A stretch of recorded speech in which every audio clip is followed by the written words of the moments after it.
오늘 2025년 NBA 드래프트가 열렸습니다. The Dallas Mavericks select Cooper Flagg from Duke University. 1%의 기적을 연출한 댈러스가 쿠퍼 플래그를 1픽으로 선정한 게 단연 최대 화제거리였지만 이건 너무 당연한 결과였기에 깜짝 지명을 받은 중국 출신의 양한슨이 오히려 큰 관심을 받았는데요.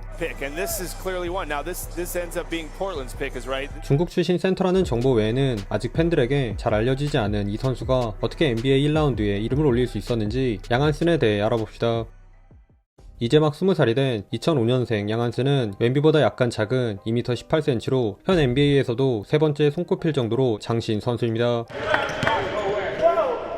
간간히 출전한 국가대표 경기를 제외하면 대부분 중국 프로리그 CBA에서 플레이한 그는 지난 시즌 16점, 11리바, 더블더블 머신으로 등극하며 남다른 존재감을 과시했습니다. 특히 어린 나이에 이미 중국 리그 올해 수비수로 선정된 이력이 인상적인데요.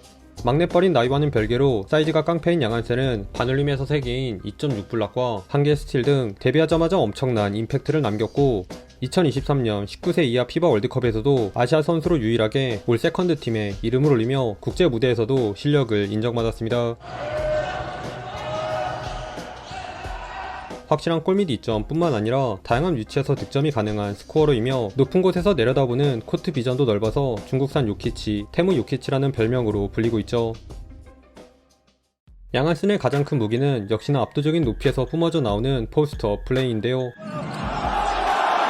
단순히 높이만 앞세운 장치위 같은 플레이가 아닌 미드레인지와 군더더기 없는 푸더크를 가미한 스핀, 베이스라인 드리블 등 다양한 기술을 구사하며 침착하게 득점을 창출해냅니다.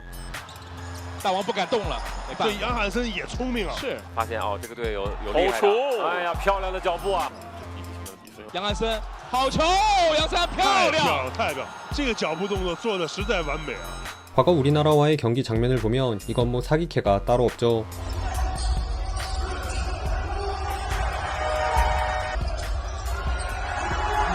거기에 2m 20cm에 달하는 거구임에도 불구하고 생각보다 안정감 있는 밸런스와 부지런한 움직임 또한 강점으로 꼽히고 있는데요.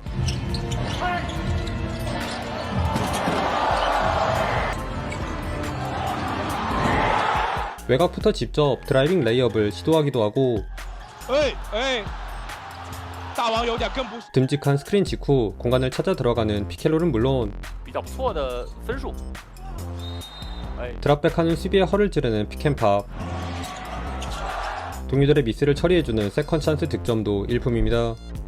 심지어 수비가 완전히 세깅하면 자신있게 3점도 던질 수 있기에 수비하는 입장에선 여간 까다로운 상대가 아닐 수 없죠. 다만 이런 공격들이 대부분 오른손에 국한되어 있다는 점과 더 빠르고 강한 수비들의 압박을 이겨낼 수 있느냐 여부가 NBA 적응의 포인트가 될 것 같네요.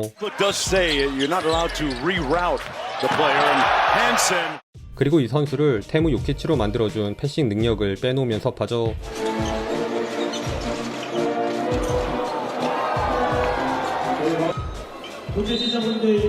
살짝 쿵 요키치스럽게 동료들의 동선을 살피는 모습은 동 포지션 대비 상당한 수준입니다. 반대쪽 코너에 열린 선수에게 뿌려주는 크로스코트 패스나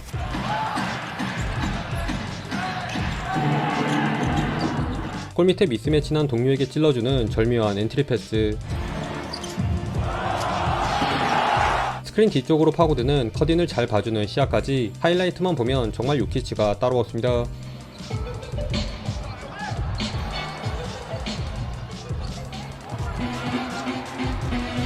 실제로 드래프트 컴바인 연습 경기에서도 이런 패싱 센스를 엿볼 수 있는 날카로운 장면들을 여러 차례 연출했죠. 다만 중국 리그에서조차 3개의 어시스트와 동일한 3개의 턴오버를 범했을 정도로 아직 안정감 측면에선 불안한 게 사실인데요. 그럼에도 공격 전개 시 양한슨의 핸드오프에서 파생되는 옵션 혹은 컨트롤 타워 역할로 사용할 수 있다는 점 자체는 여전히 매력적인 요소인 것 같습니다. 손발을 제대로 맞추지 못한 연습 경기에서조차 이런 자연스러운 기부행고에 이은 커딘의 상대 수비의 대처를 보면서 이번에 외곽에 있는 동료를 살릴 수 있다는 점이 경기에 대한 높은 이해도를 보여주는 대목이었고 아마 포틀랜드도 이 부분에서 높은 평가를 주지 않았을까 싶네요. 그러나 웬비, 고베어, 쿤보, 이리 같은 형님들이 버티고 있는 느바 무대는 연습 경기와는 다르기에 외곽에서의 볼핸들링 안정성 개선과 강한 압박 속에서 실책을 줄이는 것이 숙제가 되겠네요. 물리적인 높이를 앞세운 양한슨의 수비 능력 또한 강력한 무기 중 하나입니다. 마치 베테랑 선수 마냥 타이밍을 예측하며 CBA에서 평균 2.8개의 블락을 기록, 수비상까지 거머쥔 양한슨의 림 프로텍팅 능력은 리그에서도 충분히 위협적일 것 같은데요. 과거 다이슨 데니얼스, 랜데일, 엑섬 등 여러 NBA 선수들이 버틴 호주를 깜놀하게 만든 다수의 블락 장면을 연출한 양한슨은 팀이 대패를 당하는 와중에도 묵묵히 인사이드에서 제 몫을 해내며 가능성을 보여줬습니다. 앞서 언급한 높은 BQ가 넘사벽 사이즈와 결합되니 기동력 측면에서 한 수 위인 웬비만큼은 아니지만 이디와 비슷한 느낌의 수비수로 자리할 수 있지 않을까 예측합니다. 하지만 문제는 큰 덩치로 인한 기동력일 텐데요.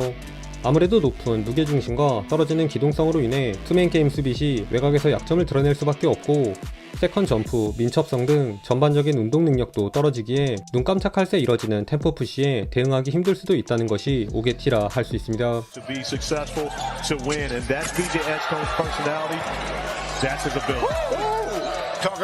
추가로 리바운드도 중국 리그에선 평균 더블더블을 기록하긴 했지만 상당수가 큰 키를 기반으로 따낸 리바운드인지라 치열한 경합 과정에서 자리를 선점하는 박스아웃 기술도 더 연마해야 하겠네요.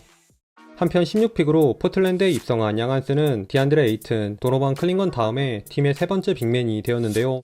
얼핏 보면 이미 두 명의 선배들과 경쟁해야 하기에 출전 시간 확보가 어려울 수도 있지만, 에이튼의 경우 포지션 대비 뛰어난 미들 점퍼 능력과는 달리 어시스트와 인사이드 장악력에서 아쉬움이 있고, 클링건 역시 전형적인 받아먹기형 빅맨이기에 두 선수가 갖고 있지 못한 어시스트 능력을 통해 수비에서의 손실을 만회할 수 있다면 의외로 많은 출전 시간을 확보할 수 있을지도 모릅니다.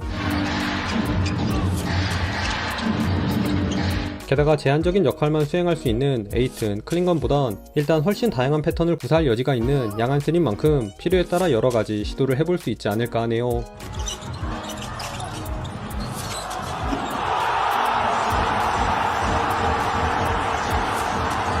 무엇보다 이제 갓 20살에 불과한 선수이기에 압도적인 신체 조건, 높은 경기 이해도, 골밑 존재감을 감안한다면 충분히 리그에 적응하는 걸 넘어 어쩌면 팀의 주축 선수로 성장할 포텐까지 가지고 있다고 봅니다. 물론 초기에는 벤치 역할과 가비지, 딱 조커 정도의 느낌으로 뛸 것 같은데 여기서 첫 단추를 어떻게 꿰느냐가 생각보다 중요할 것 같네요.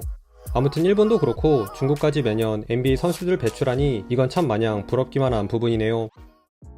이렇게 해서 양한슨 선수의 프로필과 전반적인 플레이 스타일, 마지막으로 향후 포틀랜드에서의 전망까지 가볍게 살펴보았는데요. 하승진의 후배가 된 양한슨이 다가올 정규 시즌 제2의 야오밍이 될지 아니면 제2의 폭풍 이도움이 될지 여러분의 생각은 어떠신지 댓글로 의견 남겨주세요. 오늘도 시청해주셔서 감사하고요. 그럼 다음 영상에서 만나요. 안녕.